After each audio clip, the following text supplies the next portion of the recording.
Traffic నిబంధనలు ఉల్లంఘిస్తే కఠిన చర్యలు తీసుకుంటామన్నారు సీఐ రవి హెచ్చరించారు.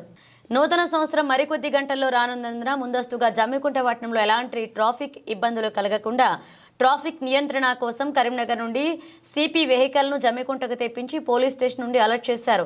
ఈ సందర్భంగా పట్టణంలోని పలు ప్రధాన వీధుల గుండా వెహికల్ నడిపిస్తూ హారన్ కొడుతూ ప్రజలను అప్రమత్తం చేశారు. ఈ సందర్భంగా సీఐ రవి మాట్లాడుతూ నూతన సంవత్సర సందర్భంగా రాత్రి వేళలా ద్విచక్ర వాహనాలపై తిరగడం కానీ కేక్లు కట్ చేయడం కానీ చేసినట్లయితే చట్టరీత్యా చర్యలు తీసుకోవడం జరుగుతుందన్నారు.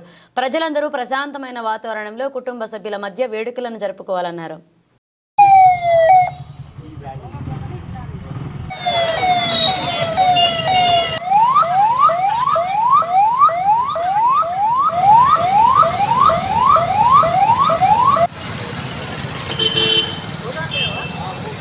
పట్టణ మరియు గ్రామీణ ప్రాంత ప్రజలకు నూతన సంవత్సర శుభాకాంక్షలు.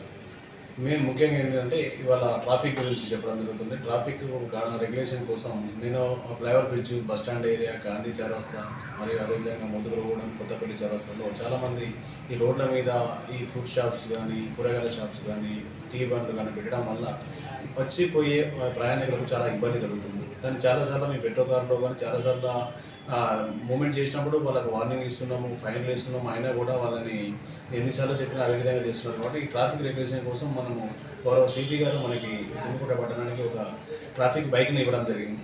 దాన్ని తీసుకొని అటు 24 hours ఒక ట్రాఫిక్ బైక్ తోటి మన రోడ్ల మీద ఉన్న ట్రాఫిక్ రెగ్యులేషన్ కోసం ఒక ఇద్దరు డెడికేటెడ్గా ఒక ఇద్దరు పోలీస్ ఆఫీసర్ని మనం అలర్ట్ చేసేసి ప్రయాణికులకు ఎలాంటి ఇబ్బంది కలగకుండా రోడ్ల మీద ఎవరైనా కూడా రోడ్ల మీద పార్కింగ్ చేసిన వారికి ఛాలెంజ్ చేయడానికి వాళ్ళ మీద 2-3 సార్లు చూసేసిన తర్వాత అవసరం ఉంటే బండి తీసుకొచ్చి సీజ్ చేయడం లాంటి ప్రక్రియ జరుగుతుంది. కాబట్టి ప్రయాణికులకు ఇబ్బంది కలగకుండా ఎవరైనా వ్యాపారస్తులు ప్రయాణికులకు ఇబ్బంది కలగకుండా కొంచెం రోడ్డుకు లోపల బార్డర్లోనే మాత్రమే రోడ్డు పైన పార్కింగ్ చేసుకొని వాళ్ళు షాపింగ్స్ కానీ లేకపోతే కూరగాయలు కానీ అమ్ముకోవాల్సిందిగా కోరుచున్నాం.